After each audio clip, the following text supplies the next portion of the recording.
Welcome to Sphere Day, which is on the 10th of January. It is Tuesday and it is 2 p.m. GMT. I just want to give our updated out for the USD against JPY. We did a video back on the 1st of January, so we'll just bring the chart up to date and how we view it. So we'll look at the chart in a moment and see where we might be going. Before we look at the chart though, just want to talk a little bit about an event this week which I think could affect the pair. Obviously the yen tends to do well if markets move to risk off. Okay, we've got Donald Trump speaking tomorrow on such issues as international trade. The market is a little bit nervous coming into the meeting. I think, to be honest with you, he could actually take a little bit of a protectionist stance. What will be important is what he says about China.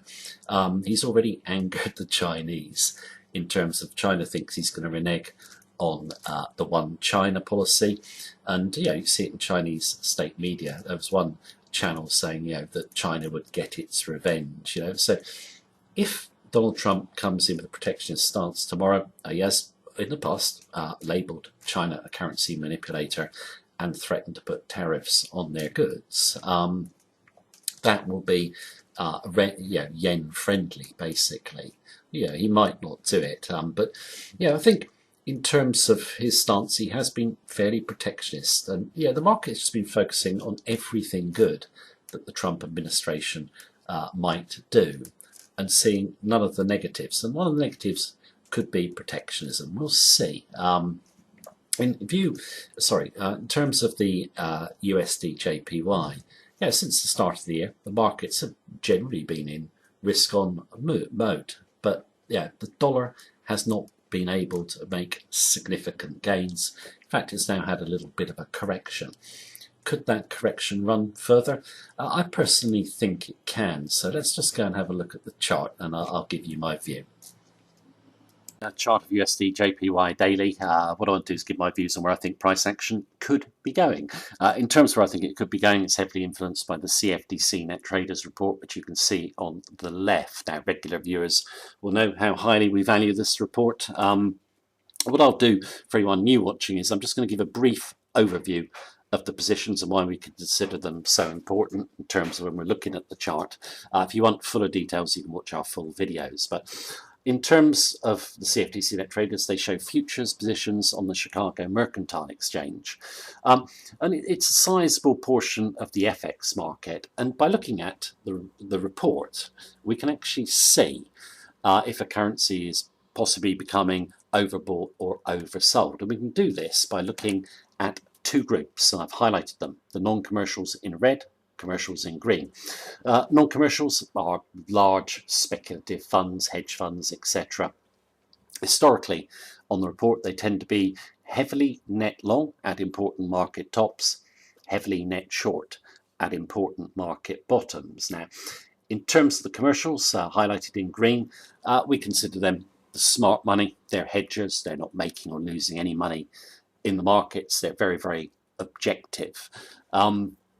And they tend to be the opposite to the non-commercials at important market tops or bottoms.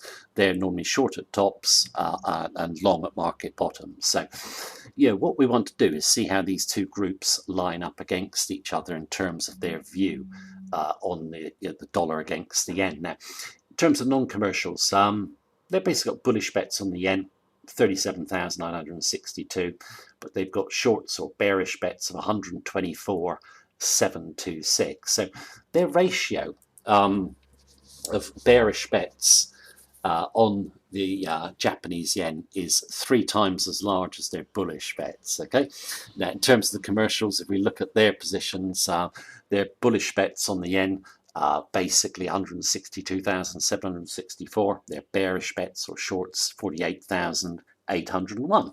So they're basically bullish of the yen in terms of their positions by a ratio of 3 to 1. So the two groups are opposite each other in terms of their view. And we know the non-commercials tend to get caught out at important market tops. So we noted in the video that we did last that the CFTC Net Traders, the speculators had come in heavily to buy here into the 118 level, whereas the commercials had come in heavily short. What we do see is we see price action dip down, come down here to the 20-day moving average, then we immediately spike back above 118 and we double top. Okay, saying in the last video, we didn't think, due to the CFTC net traders positions, that we would close above 118 and go up to 120, which was a consensus view. So what happens is we double top, we come back through 118, we want to sell, we sell at 117.65, just get away from the round number. Red candle down, then this red candle comes down to 115.25 as to settle. I basically elected to take 50% of our trade off the table, bank the profit. A lot of people in the member centre asked me why. I just basically felt it was a good profit. Still in if we run on. If we bounce, we can always put the bank profit back in if we see prices still at a better price. And we did get that actually. We got the blue candle up, test 117, poke above it and then back through. We decided to put our bank profit back in at 116.70. Okay, now from where we are now, my view is this level here is resistance. Okay, these three candles, got 20-day moving average, and I think 117.20 is where the dollar could rally back to. But I think that rally would be a selling opportunity. Now, in terms of well, how much lower can we go? Well, I think we're going, you can see the line of going to 113. We break below 115. That will send us down to this support level. A lot of people might say 114 is support here. You could see that as the first major support. Well, reason I've ignored that level is just simply because, when you got the CFTC net traders and they get quite extreme, either commercials and non-commercials have diverged so much, you tend to run on a little bit. So I think we could run on down to 113. From our perspective, we'll put our stop at our entry, which is 117.65. If we're hit, we'll come out with some profit due to the banked position. But I've got a feeling now that we could take out that 115 level, set up a correction down to 113. So that's my view at the moment on USD JPY. Welcome back after that short summary there of USD JPY. That's as I see it right now. Obviously, my view can change in line with market conditions. If you want to check out our analysis of major pairs, including USD JPY, twice daily, you can click on the link beneath this video. In terms of the CFTC net traders, I think any trader should get used to reading them. One word of warning: you cannot just come in with the commercials.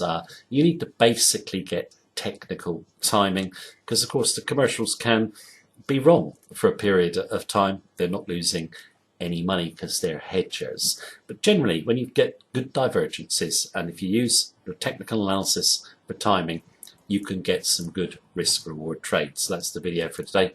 Thank you for watching me as usual. Take care. Have a good day. Welcome back after that short summary there of USD JPY. That's as I see it right now. Obviously, my view can change in line with market conditions. If you want to check out our analysis of major pairs, including USD JPY, twice daily, you can click on the link beneath this video. In terms of the CFTC net traders, I think any trader should get used to reading them. One word of warning: you cannot just come in with the commercials. You need to basically get technical timing, because of course the commercials can be wrong for a period of time. They're not losing any money because they're hedgers. But generally, when you get good divergences, and if you use your technical analysis for timing, you can get some good risk reward trades. So that's the video for today. Thank you for watching me as usual. Take care. Have a good day.